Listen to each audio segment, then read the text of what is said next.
నమస్తే. Welcome to our channel. ప్రస్తుతం మనతో ప్రముఖ ఆధ్యాత్మికవేత్త, గణపతి దత్త ఉపాసకులు మురళీధర్ శర్మ గారు ఉన్నారు. వారితో మాట్లాడదాం. నమస్తే గురుగారు. మహాదేవ శ్రీమాత్రే నమః. డబ్బు కోసం ప్రతి ఒక్కళ్ళు ఉదయం లేచిన దగ్గర నుంచి పరుగులు మొదలవుతూనే ఉంటాయండి. అందరికీ అంతే కూడా కదమ్మా. అందరికీ ధనం కూడా మూలం ఇదం జగత్. ఇదం జగత్తు అవును. అనేటువంటిది ఒకటి. ఇక్కడ పెద్దలు చెప్పినటువంటి మాటలు, సూక్తులు ఇప్పుడు నిజము అని నిర్ధారణ చేసుకునేటువంటి వయస్సు ఉమ్, నాదా, లేదా ఈ సిచ్యువేషనా, లేదా నా వల్ల మీకు తెలియజేస్తున్నానా తెలియడం లేదు. కానీ నేను ఇప్పుడు ఇక్కడ కొత్త ఒక వింత, పాత ఒక రోత. రోత. అవునండి. పెద్దల మాట సద్దన్న మూట. ఉమ్, ఈ పెద్దల మాట సద్దన్న మూట అని కానీ, కొత్త ఒక వింత పాత ఒక రోత అనేటువంటిది కానీ, ఇది ఇప్పుడు మీ క్వశ్చన్ కంప్లీట్ చేయని చెప్తాను నేను. డన్ అండి. అయితే అదే మీరు అన్నట్టు ధనం మూలం ఏదో ఇదం జగత్ అనుకున్నా లేదు. సిరివెన్నెల గారు ఎవరో ఒక కవి రాసినట్టు డబ్బునే డబ్బనే గుండెల్లో పెట్టుకోరా అన్నట్టు అవును, వాస్తవం. ఇప్పుడు నిజంగా డబ్బుకే అది డబ్బుని, లబ్బు డబ్బని, Yes. అవును, గుండెల్లో వాస్తవం. పెట్టుకోరా బా. అని నిజంగా అటువంటి డబ్బుని అంటే ఎవరు ఏం చేయలేమండి. ఇంకా అంత ప్రాముఖ్యత పెరిగిపోయింది దానికి. ఇప్పుడు మనం కాదు అని కూర్చోవడానికి లేదు. అవును. సో చాలా మంది కష్టపడతారు, కష్టపడినందుకు డబ్బులు వస్తాయి, కానీ ఆ డబ్బులు నిలబడవు. అవి ఏంటంటే వచ్చిన వారం రోజులు, నెల రోజులు ఆ ఖర్చులకి దాచుకోవాల్సిన డబ్బులు. అంటే మీరు ఇందాక పెద్దవాళ్ళు అంటే నాకు కూడా గుర్తొచ్చింది. మా తాతయ్య గారు ఎప్పుడో ఒక మాట చెప్పేవారు, ఒక రూపాయి వస్తే 75 పైసలు నువ్వు ఖర్చు పెట్టే అర్హత ఎప్పుడు వస్తావంటే 25 పైసలు పక్కన పెట్టినప్పుడే అని చెప్పేవారు మా తాతయ్య గారు. సూపర్. సో వాస్తవం. ఇప్పుడు అలా లేదండి. ఆ రూపాయి ఖర్చు పెట్టేగా పోని ఇంకా ఎక్కడైనా అప్పు తెచ్చుకోవాలి. 15 రోజులకి నెల జీతం ఖర్చు అయిపోతుంది. ఎందుకంటే బయట అలా ఉన్నాయి రేట్లు. సో దాన్ని ఎవరు ఏం చేయలేము. మనం మార్చేద్దామంటే ఇప్పుడు కూర్చుని నేను మార్చలేను దాన్ని. కానీ ఆ ప్లానింగ్ లేకపోవడం వల్ల కానివ్వండి, లేదు వచ్చిన డబ్బు కొంతమందికి అనుకోకుండా సడన్ గా ఏవో సమస్యలు వస్తాయి. అది నెల రోజులు రావాల్సిన జీతం కాస్త 15 రోజులకే ఖర్చు అయిపోతుంది. ఆ తర్వాత మళ్ళీ అప్పులకు వెళ్లాల్సిన పరిస్థితి. ధన సమస్యలు అంటే ఏంటంటే డబ్బు రావడం కాదండి, డబ్బుని ఎలా ఖర్చు పెట్టాలో తెలియకుండా ఖర్చు అయిపోవడం అనేది ధన సమస్యల్లో మూల కారణం అని నేను అనుకుంటాను. సో అంటే మనకి ఇప్పుడు డబ్బు వస్తుంది కదా, అది ఖర్చు అవ్వకుండా అది మనం అనుకున్నట్టు నిలవ ఉండాలి. మన చేతిలో ఆ లక్ష్మీదేవి ఉంచుకోవాలి అంటారు కదా. సో అలా నిలబడాలి అంటే ఎటువంటి పరిహారాలు పాటించాలో చెప్పండి గురుగారు. తప్పకుండా అమ్మా. ఇక్కడ ముఖ్యంగా కొన్ని శాపాలు. ఇప్పుడు ఉదాహరణకు మీరు మీ సొంత చెల్లె ఉంది. సొంత చెల్లె నుండి మనీ రిలేటెడ్ మీకు సహాయం పొందుతూ ఉన్నారు. సో మీ వయసు వారి వయసు కావచ్చును, కొంత దగ్గరగా ఉంది. బట్టలు కూడా అంటే ఒకరి ఒకరు ఇలా ఎక్స్చేంజ్ చేసుకునే అటువంటి పరిస్థితులు కానీ, ఇలాంటి సందర్భాలలో అంటే ఉదాహరణ చెప్తున్నాను. అవునులేండి, అర్థమైంది. తనకు సంబంధించినటువంటి మనీ మీరు తీసుకుంటున్నారు. తనకు సంబంధించినటువంటి వస్త్రాలు కావచ్చును, తనకు సంబంధించినటువంటి పనులు కావచ్చును, ఏదైనా ఆమె ద్వారా మీరు లబ్ధి పొందుతున్నారు. ఇక్కడ మనము థ్యాంక్ఫుల్గా ఉండాలి. ఇక్కడ మనము గ్రాటిట్యూడ్గా ఉండాలి. ఇక్కడ కృతజ్ఞతా భావంతో ఉండాలి. సో తనకు ఒక కవచం లాగా మనం ఉండాలి.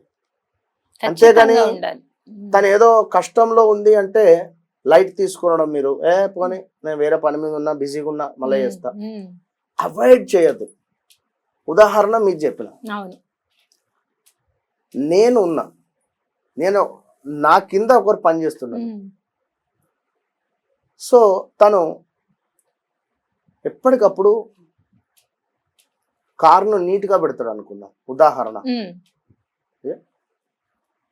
కారును ఎప్పటికప్పుడు నీట్గా పెడతాడు, చూడడం కానీ ఇంత డస్ట్ లేకుండా పెడతాడు మా కారు. ఉదాహరణ, నేను ఎప్పటికప్పుడు చాలా థ్యాంక్ యూ, చాలా బాగా పెడుతున్నావు, అసలు నీ అద్భుతంగా మెయింటైన్ చేస్తున్నావు, చాలా థ్యాంక్ యూ, సంతోషం వేస్తున్నావు అని. ఓకే, ఒకరు మన కింద పని చేస్తున్నారు, అది ఏదైనా వాడు నువ్వు డబ్బులు ఇస్తున్నారు, నేను డబ్బులు ఇస్తున్నా, పని చేస్తున్నా అంతే అనే భావన మీకు ఎప్పుడైతే ఉంటుందో, మీ డబ్బు ఈ భావంతో ఉంటూ వానికి ఒక రెస్పెక్ట్ అనేది లేకుండా, తనకు ఒక థ్యాంక్ఫుల్ గా మనం లేకుండా మీరేమని కొనుక్కోలే. అంతే కదా అండి. అవును. తన జీవితం తనది, ఉమ్, తన లైఫ్ తనది, ఉమ్, తన కోరికలు తనవి. అన్నీ చంపుకొని మీరే సార్ అని కానీ, మీరే గురువు గారు అని కానీ, మీరే అక్క అని కానీ ఉన్నప్పుడు మన కనెక్టింగ్ కూడా బాగుండాలి. ఓకే, మన కనెక్టింగ్ కూడా బాగుంటూ మంచి చెడు విషయాలు మాట్లాడుతూ హ్యాపీగా ఉన్నప్పుడు హ్యాపీగా ఉంటాం మనం. ఎప్పుడైతే మనము మన వర్కర్స్తో కానీ, మన చుట్టూ ఉండేటువంటి వ్యక్తులతో కానీ, బంధువులతో కానీ అవసరానికి వాడుకొని విడిచిపెట్టి వల్ల అంటే ఒక యూజ్ అండ్ త్రో లాగా ఉన్నా, ఇప్పుడు మీకోసం వారు ఒక 1 hour టైం వేస్ట్ చేయించినా కూడా నాకు బాధ అనిపిస్తుంది. మనం వివరం ఆ గంట సమయం తీసుకోవడానికి వన్ టైం వంది అక్కడ. సో నువ్వు అక్కడ 500 ఇస్తున్నావా 1000 ఇస్తున్నావా అయ్యో. నేను చాలా మటుకు అంతకుముందు క్యాబ్ డ్రైవర్స్ కు మనం పే చేస్తాం అయిపోయింది, బట్ థ్యాంక్ యూ చెప్పే నేను కార్ దిగేది ఇప్పటికీ. ఎందుకంటే ఇది అవసరం, ఈ కాలానికి అవసరం ఇది. సో ఇలా మనం ఎప్పుడైతే ఉంటలేమో, ఎప్పుడైతే అహంకారంతో మనం ఉంటున్నామో, వాని పని అది నా పని ఇది ఏంది వానితో మాట్లాడేదాన్ని కానీ, లేదా ఇప్పుడు వాని సమస్య ఏంది అనేది మనం తెలుసుకొని సహాయం చేసే గుణం మన దగ్గర ఉండాలి. ఫస్ట్ నేను చెప్పేది సహాయం చేసే గుణము. ఇప్పుడు ఇందాక నేను మీ టాపిక్ ఎందుకు చెప్పిన సిస్టర్ది అంటే, ఇక్కడ సోదరి మనుల శాపం. ఓకే, మీరు ఆ విధంగా ఉండకుంటే తను ఏమైనా శపించవచ్చు, అది నిజమవుతుంది. తన వస్తువులు మీరు వాడుకున్నారు, తన డబ్బు మీరు వాడుకున్నారు, మీరు టయానికి వెళ్ళలేదు అన్నప్పుడు తను ఏదో తిట్టుకుంటుంది. అన్నావా ఒక్కసారి అంటే ఓకే, ఇట్లనే చేస్తూ ఉంటే శాపంగా మారుతుంది. ఈ శాపం ఎటుపోతుంది? మనం కష్టపడ్డ డబ్బు హరించకపోవడం కానీ, హాస్పిటలైజ్డ్ వెళ్ళిపోవడం కానీ. ఇదే విధంగా గురువులపై నింద, గురువులాంటి పూజ్యులను మాట్లాడినా, పూజ్యులతో మన రెస్పెక్ట్ లేకుండా మాట్లాడినా, పూజ్యులకు సంబంధించింది ఇవాళ కాకుండా రేపైనా వాళ్ళ మనసు బాధపడుతూ ఉన్న కారణం నువ్వే. సో ఇప్పుడు కాకుండా ఏదో సమయంలో ఏదో శాపం, నోరు జారుతుంది, ఏదో ఇబ్బంది అవుతుంది. తండ్రితో ప్రేమగా ఉండకున్నా, తండ్రి ఏమైనా ఇబ్బందిగా పెట్టినా, వీడు నాశనం కానీ, వీడు నాకు కడుపున చెడగొట్టాడు వీడు అనేటువంటి భావన మనం కల్పించిన ఇబ్బంది మనకు. తల్లి, గురువులు, ఫ్రెండ్స్, కుజుడు ఏమిటి? భూమి మీద మనం ఇలాంటి ఇబ్బంది ఉన్నప్పుడు ల్యాండ్ మీద డబ్బులు ఇన్వెస్ట్మెంట్ పెట్టేస్తాము, లాస్ అయిపోతాం. ఇక మరీ ముఖ్యంగా తండ్రి, ఉద్యోగానికి సంబంధించినటువంటి సమస్యలు ఎదురైతాయి. ఇలా కొల్లలు. నేను ఉదాహరణ మాత్రమే చెప్పిన, ఆ చాట్ ఓపెన్ చేస్తే అర్థమైపోతుంది ఏమిటి పరిస్థితి అని. కనుక ధనం మూలం ఇదం జగతే, బట్ మనం ఏమిటి అనేది మన గుండెకు అంతరాత్మకు తెలుసు. అంతే కదా. సో మన దగ్గరికి ఎప్పుడు రావాలి, ఎట్ట రావాలి, ఏమిటి అనేది అమ్మవారికి తెలుసు. సో ఎప్పుడైనా సహాయం చేసే గుణం ఉండాలి. సహాయం చేయలేని గుణం ఉంటే నీ దగ్గర డబ్బు ఉండని, పేరు ప్రఖ్యాతలు ఉండని, ఏదో ఒక సమయానికి అది జీరో అయి కూర్చుంటుంది. లక్షలు హాస్పిటల్లో బిల్స్ అవుతాయి. ఇక్కడ రూపాయి ఖర్చు పెట్టలోనే నువ్వు లక్షలు కడతావు అక్కడ. అవునండి, చాలా మంది చూస్తూ ఉంటాం. సో పద్ధతి మార్చుకోవాలి. సో ఇలాంటి సబ్జెక్ట్స్ మీరు అన్నటువంటి కష్టపడి ఇదంతా ఎందుకు చెప్పినా వాళ్ళు అర్థం చేసుకోవాలి. సో ఖచ్చితంగా ఎవరైతే గోమూత్రాన్ని తీసుకొని కొంత బకెట్లో వేసి చక్కగా కడప, ఇంటి బయట ఉండేటువంటి గడపను చక్కగా కూడా కడిగి, ఇల్లు మొత్తము కూడా ఈ యొక్క మన తను ఏమంటారు కింద వేసేది తడిగుడ్డ పెడుతూ మొత్తం ఇల్లంతా తుడుచుకోవడం వల్ల ఎక్సలెంట్ లక్ష్మీదేవి అనుగ్రహం ఉంటుంది. అడుగు పెడుతుంది అమ్మవారికి. ఇట్లా కష్టపడి మీరు సంపాదించిన డబ్బు ఎక్కువగా కూడా ఖర్చు కాకుండా ఉంటుంది. ఎప్పుడు నేను చెప్పిన అన్ని పాటిస్తూ చేయాలి. ఇది ఒకటే చేసేసా వదిలేయడం ఇది కాకుండా చేస్తూ Right. చెప్తున్నా, ఉమ్, ఇది చేస్తూ ఇది ఇప్పుడు ఇది కూడా ఈ వీడియోలో చెప్తున్నా నేను, ఈ పని చేసేటువంటి వారిని కూడా తిట్టుకుంటారు. ఉమ్, ఈ పని ఏమో చక్కగా రాలేదు, ఈ టైంకి రాలేదు, దీని మ్మ్. సంగతి ఏందో, దీని మ్మ్. కథ ఏందో తీసేస్తామా, వారిని కూడా గౌరవించాలి. ఉమ్, అంతే.